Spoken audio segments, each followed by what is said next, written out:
भारतीय संविधान और राज्य व्यवस्था का हम अध्ययन कर रहे हैं और इस कड़ी में हम आज अपने 13वें लेक्चर पे पहुंच गए हैं, जिसमें आज हम पढ़ने वाले हैं कि संघीय व्यवस्था क्या होती है। और अपना परिचय मैं दे दूं थोड़ा सा। मैं वर्तमान में उत्तर प्रदेश सरकार में पीसीएस अधिकारी हूं। पीसीएस 2018, 2020, 2023 मैंने क्वालिफाई किया है। इसके पहले मैं समीक्षा अधिकारी के रूप में भी सरकार को अपनी सेवाएं दे चुका हूं। आज का विषय चलिए शुरू करते हैं। संघीय व्यवस्था क्या है, ये इसका अध्ययन करेंगे। संघीय व्यवस्था का ये मतलब है कि जो हमारी सरकार है उसका स्वरूप है संघात्मक, यानी संघ है वहाँ पर। तो संघ है तो कौन सा? राष्ट्रीय स्वयंसेवक संघ की बात नहीं कर रहा हूँ मैं। संघ का मतलब होता है कि दो सरकारें हैं सरकार में, देश में दो सरकारें हैं। दो सरकारें कौन सी हैं? एक है आपकी केंद्र सरकार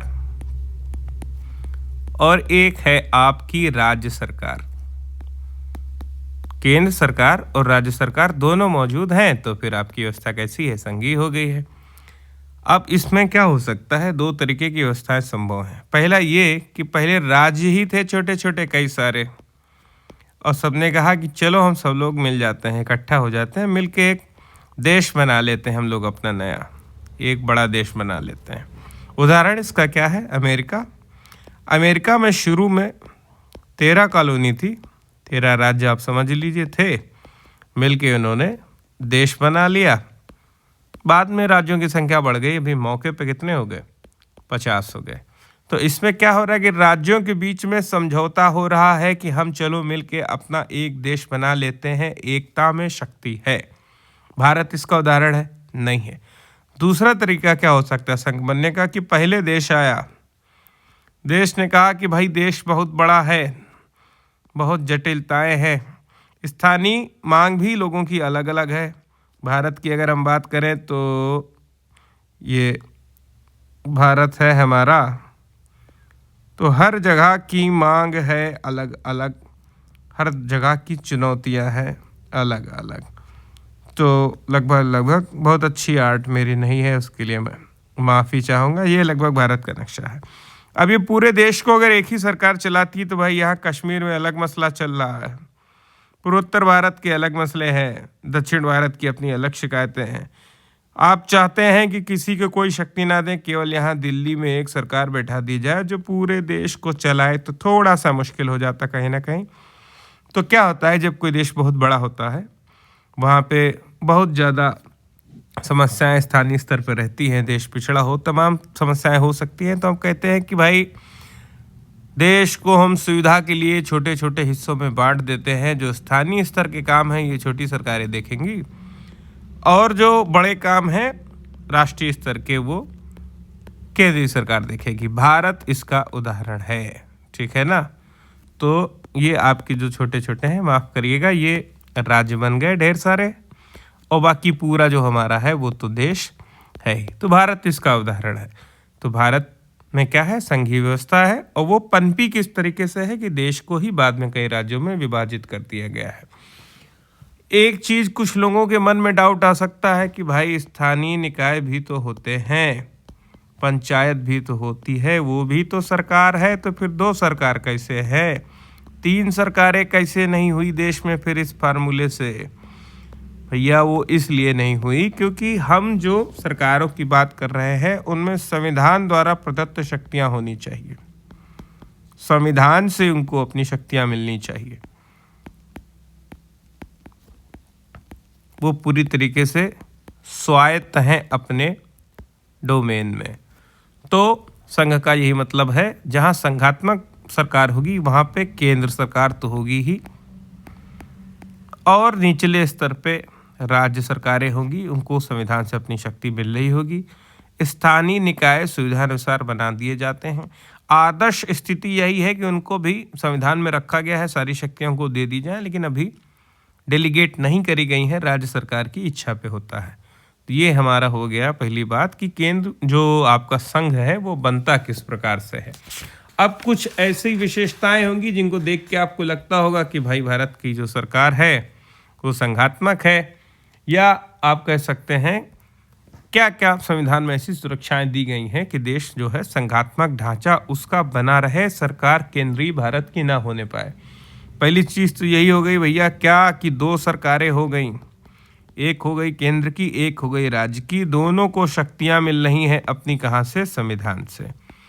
संविधान से शक्तियां मिल रही हैं, इस वजह से दोनों एक दूसरे काम में दखल नहीं दे सकते। राज्य का जो काम है वो राज्य ही करेगा।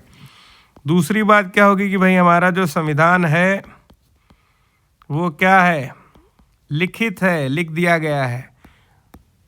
उससे क्या फ़ायदा है कि भाई अगर मौखिक होता तो उसको बदलना आसान होता, और जब बदलना आसान होता तो केंद्र सरकार कहती कि आज से राज्य सरकारों की छुट्टी, टाटा बाय बाय। ऐसा नहीं कह सकते वो, इस वजह से। क्यों? क्योंकि संविधान लिखित रूप में है, उसको बदलना पड़ना कठिन है, उसको बदलना थोड़ा सा। आगे बढ़ते हैं। शक्तियां जो हैं अलग अलग सबकी बांट दी गई हैं। शक्तियों का बंटवारा है। शक्तियों का बंटवारा भी है तो किस अनुसूची में है ये भी याद करने की बात है।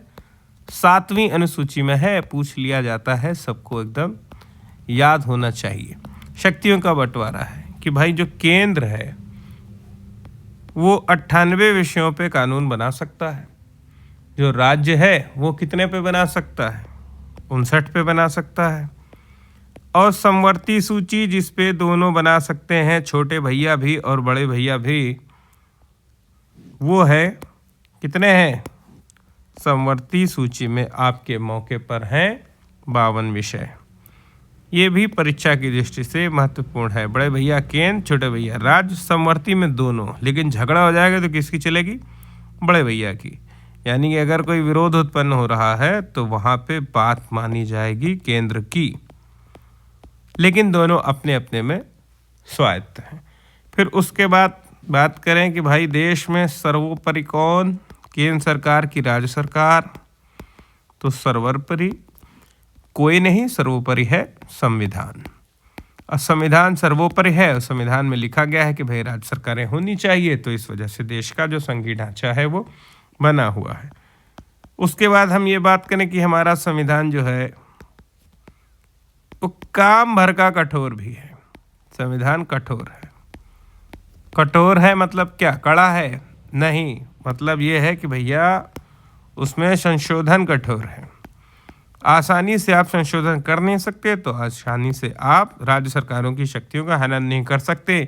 अनुच्छेद 368 में हमने पढ़ा कि संविधान का जो संशोधन है, एक तो है विशेष बहुमत से या विशिष्ट बहुमत से, और एक में विशेष बहुमत तो चाहिए ही चाहिए, साथ में आधे राज्यों से भी बहुमत चाहिए। तो जब आधे राज्यों से बहुमत चाहिए तो आप उनकी शक्तियां खत्म नहीं कर पाएंगे इतनी आसानी से। ऐसी व्यवस्था संविधान में कर दी गई है। फिर उसके बाद एक चीज़, हमारी जो न्यायपालिका है वो भी संघीय ढांचा को बनाने में मदद करती है। कैसे करती है कि न्यायपालिका हमारी क्या है? स्वतंत्र है। उसके ऊपर सरकार, केंद्र सरकार का बस नहीं चलता है। ये भी एक विशेषता है। क्यों? क्योंकि राज्य सरकार की शक्तियों का आपने हनन करना चाहा, न्यायपालिका ने ऐसे कानून को निरस्त कर दिया। और क्या बोल के निरस्त कर दिया ऐसे कानून को उसने? कि भाई ये जो है, ये संविधान की जो मूल संरचना है उसके विरुद्ध जाता है। यानी उसकी न्यायपालिका ने क्या कर दी? न्यायिक समीक्षा कर दी। न्यायिक समीक्षा संविधान के किस अनुच्छेद में है? पढ़ चुके हैं, अनुच्छेद 13 में बताया गया है, ये व्यवस्था दी गई। यानी न्यायपालिका स्वतंत्र है तो देश में संघीय ढांचा बचा रहेगा। ये बचाएंगे, ये रक्षा करेंगे जो आपका संघीय ढांचा है उसकी। और अंत में एक बात और है कि द्विसदनात्मक व्यवस्था है। द्विसदनात्मक व्यवस्था है अपने देश में। ये क्या होती है कि भाई 2 सदन होंगे। एक होगा लोकसभा जिससे केंद्र सरकार चुनी जाएगी, और एक होगा क्या? राज्यसभा। और राज्यसभा में प्रतिनिधित्व किसका है? राज्यों का है। इसलिए आपको राज्यों की बात भी सुननी पड़ेगी। संघीय ढांचा देश का बना रहेगा। तो ये वो बातें हैं 7 जिनके आधार पे हम कह सकते हैं कि हमारे देश की जो सरकार है कैसी सरकार है, संघीय है। 2 सरकारें हैं, केंद्र और राज्य। संविधान लिखित रूप में है, बदलना आसान नहीं है। शक्तियों का स्पष्ट बंटवारा कर दिया गया है कि बड़े भैया की ये, छोटे भैया की ये, इस पे दोनों लोगों का हक है। सर्वोपरि है संविधान, और संविधान ने बोल दिया सो बोल दिया, राज्य सरकार की शक्तियां बनी रहेंगी। कठोर है संविधान, उसको बदलना नहीं आसान है। जहां आपको राज्य की शक्तियों का हनन करना है वहां आपको आधे राज्यों से ही पूछना पड़ जाएगा, इस वजह से आप इतनी आसानी से बदल नहीं पाएंगे। न्यायपालिका भी स्वतंत्र है। कोई ऐसा कानून बनाते हैं जो संघीय ढांचे को तोड़ता है, उसके विरोध में जाता है, तो वो अपने आप मूल संरचना के विरोध में चला जाएगा। मूल संरचना की अवधारणा आई थी, हम पढ़ चुके हैं, बहुत महत्वपूर्ण, केशवानंद भारती केस। केशवानंद भारती केस, केशवानंद भारती बनाम केरल, ये सुप्रीम कोर्ट का केस था जो कि कब हुआ, 1973 में। ये हम पढ़ चुके हैं। अनुच्छेद 13 में न्यायिक समीक्षा होगी, कैंसिल कर दिया जाएगा। द्विसदनात्मक व्यवस्था, लोकसभा के साथ साथ राज्यसभा भी बनी हुई है जहां पे राज्यों का प्रतिनिधित्व है। लेकिन क्या इस सब के आधार पे हम कह सकते हैं कि देश में हमारी जो व्यवस्था है पूरी तरीके से संघीय है, जैसा होना चाहिए अमेरिका की तरह वहाँ पे है? नहीं है। क्यों नहीं है?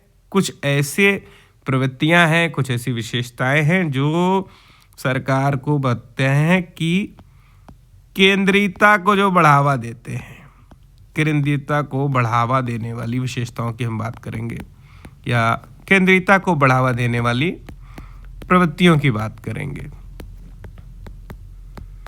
कैसे केंद्रीयता बढ़ती है और राज्य कमजोर होते हैं? पहली चीज तो भैया यही है कि केंद्र ही बहुत मजबूत है। केंद्र कैसे बहुत मजबूत है? वो इसलिए मौजूद है कि केंद्र की सूची पे तो वो बना रहा है, राज्य पे राज्य बना रहे हैं, लेकिन जहाँ बात फंस जाती है वो है समवर्ती सूची।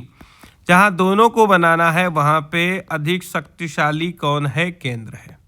यानी केंद्र की बात ही अंततः मानी जाएगी।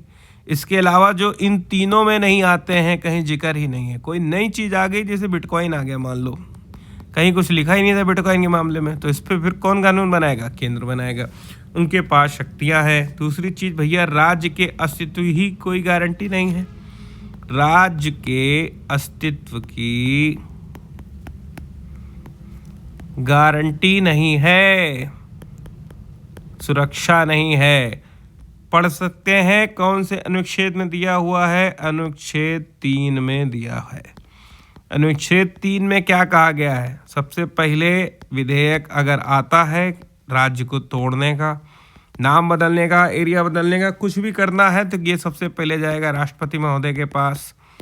राष्ट्रपति महोदय उसको भेजेंगे राज्य के पास कि आप क्या चाहते हैं, और ये जो भी चाहें, इनकी जो भी राय हो, राष्ट्रपति महोदय उसे स्वीकार भी कर सकते हैं और ये भी कह सकते हैं कि हम आपकी बात को नहीं मानते, अस्वीकार करते हैं।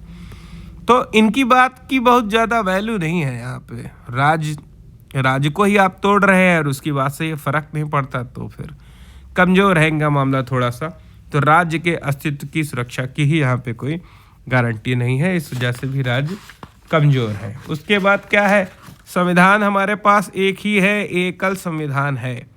एकल संविधान क्या, संविधान 2 भी होते हैं? तो बिल्कुल होते हैं।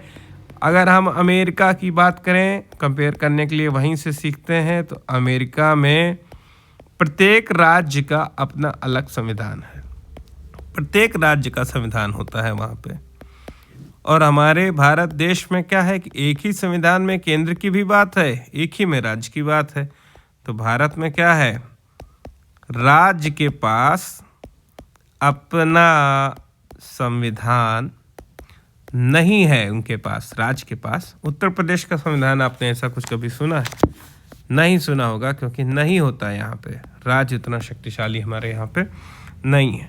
फिर उसके बाद कई सारे बिंदुओं को एक में समेट देंगे, आसानी से हो जाए। हम कह सकते हैं कि केंद्र का दखल बहुत है। केंद्र का दखल राज्य में बहुत ज़्यादा है। कैसे है? तमाम माध्यम से है। पहला हम देखते हैं उदाहरण, गवर्नर साहब। गवर्नर यानी कि राज्यपाल महोदय जो होते हैं, उनकी नियुक्ति कौन करता है? राष्ट्रपति करते हैं। और एक हिसाब से वो नज़र रखने के लिए बैठे हुए हैं, जो भी चल रहा है वो राष्ट्रपति को रिपोर्ट करते हैं। इसके अलावा जो राज्य के विधेयक होते हैं उनको राज्यपाल महोदय राष्ट्रपति के पास भेज सकते हैं कि देखो राज्य सरकार वाले ऐसा कह रहे हैं, आपकी क्या राय है? किस अनुच्छेद के अंतर्गत? अनुच्छेद पूछ लिया जाता है, बहुत महत्वपूर्ण है, अनुच्छेद 200। अनुच्छेद 200 के अंतर्गत राज्यपाल चाहें तो राज्य के विधेयक को भेज सकते हैं राष्ट्रपति के पास, और वो चाहें तो पूरी तरीके से, इनको वीटो की शक्ति है इसके ऊपर, ये चाहें तो पूरी तरीके से राज्य के किसी कानून को ख़त्म कर सकते हैं। तो भाई राज्य कहाँ बहुत शक्तिशाली हुआ, ऐसी परिस्थिति में तो नहीं माना जाएगा। तो एक तो भाई गवर्नर का दखल हो गया, दूसरा किस तरीके से दखल हो गया कि राज्य की सूची पर भी केंद्र कानून बना सकता है। केंद्र कानून बना सकता है। कैसे बना सकता है बताएं? बनाता है नहीं कहेंगे, बना सकता है कहना ज़्यादा उचित होगा। केंद्र कानून बना सकता है। कैसे बना सकता है? अनुच्छेद 249 में इसकी बात की गई है कि अगर राज्यसभा की इच्छा हो और ऐसा वो पारित कर दें तो फिर राज्य के विषय पे केंद्र कानून बना सकता है। ये राज्यसभा की एक विशेष शक्ति भी आप इसको मान सकते हैं। अनुच्छेद 249 इसीलिए काफ़ी महत्वपूर्ण हो जाता है। तीसरी की हम बात करें, अखिल भारतीय सेवाएं। अखिल भारतीय सेवाएं भाई राज्य की अपनी सेवाएं हैं, केंद्र की अपनी सेवाएं हैं। उदाहरण के लिए बात करते हैं भाई, राज्य में कौन है? एसडीएम हो गए, डीएसपी हो गए, बीडीओ हो गए, एआरटीओ हो गए, ये सब राज्य के पद हैं। और अगर हम केंद्र की बात करें तो वहाँ पे इंडियन रेवेन्यू सर्विस, भारतीय राजस्व सेवा, Indian railway management service, Indian defence account service, तमाम सेवाएं। लेकिन 3 सेवाएं ऐसी हैं जो अखिल भारतीय सेवाएं हैं। अखिल भारतीय सेवाएं कौन कौन सी हैं? भारतीय प्रशासनिक सेवा हो गई, भारतीय प्रशासनिक सेवा, आईएएस नाम ही काफ़ी है जिसका, भारतीय प्रशासनिक सेवा आईएएस, और भारतीय पुलिस सेवा। ये भी प्रश्न ही बन जाता है, पूछ लिया जाता है। और भारतीय वन सेवा यानी आईएएस, आईपीएस और इंडियन फॉरेस्ट सर्विस आईएफएस। ये 3 अखिल भारतीय सेवाएं हैं, नाम याद कर लीजिए, इसी पे प्रश्न आ जाता है। इनके बारे में भी आगे हम लोग विस्तार से पढ़ेंगे। हाँ, लेकिन यहाँ मुद्दा क्या है कि राज्य को ये कमज़ोर करते हैं। क्यों? क्योंकि भाई इनका जो चयन है वो केंद्र के माध्यम से हो रहा है और इनकी नियुक्ति कर दी जाती है कि आप लोग जाकर राज्य सरकार में काम देखिए। पूरे जिले का मालिक कौन? जिले का हेड कौन? जिले का शीर्ष अधिकारी डीएम है, और वो प्रायः कौन होता है? आईएएस। और नियुक्ति कौन कर रहा है? उसकी केंद्र कर रहा है। तो राज्य में बहुत बड़ा दखल हो गया। इसलिए कई राज्यों का ऐसा मानना है कि अखिल भारतीय जो सेवाएं हैं, आईएएस, आईपीएस, आईपीएस, इनको हटा देना चाहिए। विवाद का ये विषय बन जाता है।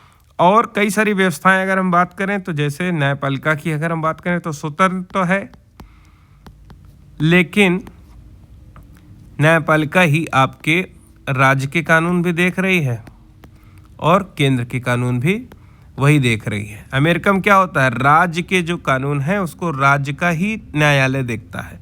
केंद्र का न्यायालय अमेरिका में नहीं देख सकता राज्य के कानूनों को, लेकिन भारत में ऐसा होता है। चुनाव की हम बात करें तो चुनाव आयोग आपकी जो विधानसभा का चुनाव है वो भी चुनाव आयोग ही करवा रहा है और वही संसद का चुनाव करवा रहा है। इसी तरीके से वित्त एवं नियंत्रक CAG, controller and auditor general जो होते हैं, वित्त और महालेखा नियंत्रक बोलते हैं शायद हिंदी में, ये भी एकल व्यवस्था है इनकी। वही केंद्र का भी ऑडिट कर रहा है, वही राज्य का भी ऑडिट कर रहा है। तो ये सारी समस्याएं कई प्रकार की हैं जिसकी वजह से ऐसा लगता है कि भाई हमारा जो संघ है वो कहीं ना कहीं कमज़ोर है, उतना सशक्त नहीं है। तो उदाहरण के लिए बात करें कि अमेरिका जो है वहाँ पे जो संघ है, संघीय ढांचा जो है वहाँ का, वहाँ पे सशक्त संघ आप कह सकते हैं। अगर कमज़ोर संघ की बात करी जाएगी तो कहाँ की बात करी जाएगी? भारत उसका बहुत अच्छा उदाहरण है। अब कुछ विद्वानों ने, बाबा लोगों ने कुछ टिप्पणियां की हैं जो आप याद कर लें तो फिर अच्छा है, पूछ लेता है। के.सी. वियर, इन्होंने जो टिप्पणी की है, इंग्लिश में इन्होंने कहा है कि भारत का जो व्यवस्था है वो क्वाजी फेडरल है, यानी हिंदी में अगर हम बात करें तो अर्धसंघीय है। ये प्रश्न बहुत पूछा जाता है, किसने बोला अर्धसंघीय व्यवस्था है? क्यों है? हमने देख लिया है, शक्तियाँ उतनी नहीं है राज्य के पास जितनी होनी चाहिए थी। तो के.सी. वियर की जो टिप्पणी है वो बहुत महत्वपूर्ण है। इसके अलावा दो टिप्पणी और महत्वपूर्ण है। एक वो है ग्रैनविले ऑस्टिन की। ग्रैनविल ऑस्टिन बाबा क्या कहते हैं कि भारत की जो संघीय व्यवस्था है वो सहकारी संघवाद है। सहकारी संघवाद ये क्या है? इंग्लिश में कहते हैं कोऑपरेटिव फेडरलिज्म। कोऑपरेटिव फेडरलिज्म, इसका ये मतलब है कि भाई जो राज्य है और जो केंद्र हैं ये आपस में एक दूसरे का सहयोग करते हैं, सहकारी की भूमिका में है। ये ग्रैनविल ऑस्टिन ने टिप्पणी की है। अंतिम जो महत्वपूर्ण टिप्पणी है वो आप याद कर लें, अलेक्जेंड्रोविक्स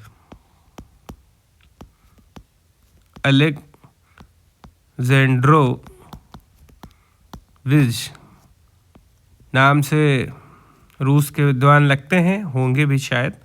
और इन्होंने कहा कि भाई जो भारत का केस है, भारत का मामला जो है वो कैसा है? अनूठा है, अपने आप में अलग है, पूरी दुनिया में आप कहीं इससे कंपेयर नहीं कर सकते। ठीक है, और इसी के साथ इसको ख़त्म करते हैं। एक आप और टिप्पणी याद कर सकते हैं वैसे चाहें तो, मॉरिस जोन्स की भी बात याद आ गई है मुझे, तो जिक्र कर देते हैं। इन्होंने क्या बोला है? इन्होंने बोला है बार्गेनिंग फेडरलिज्म है। इसका क्या मतलब हुआ भाई? हिंदी में हुआ इसका मतलब कि सौदेबाजी हो रही है कहीं ना कहीं। सौदेबाजी वाली व्यवस्था है, सौदेबाजी वाली संघीय व्यवस्था ने बोल दिया। क्यों बोला? क्या कारण था? कि भाई केंद्र और राज्य के बीच में जो संबंध है, केंद्र और राज्य के बीच में जो संबंध है वो अभी हमने देखा कि ग्रैनविल ऑस्टिन कहते हैं कि सहकारी हैं, एक दूसरे का वो सहयोग करते हैं। लेकिन मॉरिस जोन्स बहुत प्रैक्टिकल बात करके गए हैं कि इन दोनों के बीच में एक सौदा है जिसमें राज्य केंद्र को स्थिरता प्रदान करता है। देश में बवाल नहीं होने देंगे हम, और केंद्र कहता है ठीक है ये लो पैसे, यानी कि बजट। तो ये था संघीय व्यवस्था जिसके बारे में आज हमने पढ़ लिया। इसके बाद आगे फिर से हमारे काफ़ी तथ्यात्मक विषय चालू होने वाले हैं। केंद्र राज्य संबंध के बारे में हम अगले वीडियो में अध्ययन करेंगे। साथ देने के लिए धन्यवाद। पढ़ते रहिए, आगे बढ़िए।